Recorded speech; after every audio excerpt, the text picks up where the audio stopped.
ขมีขแม่ไอ้ขโมยขมิ้นไอ้ขโมยหัวเข็นไอ้ขเห็มหัวกล้วยชนคาราปรีจันไทยบูยาตายาย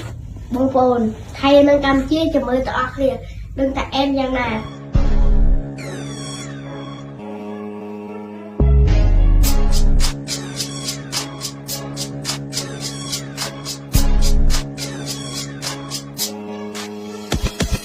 สัตว์คนไทยจะพูดอะไรไม่รู้เรื่องเมืองไทยอยู่ที่ไหนสมัยองค์กรดำรงเรืองบ้านในไอเจ็ดสิบภาษาคนแหงชื่ออะไรชื่อตะมอนโต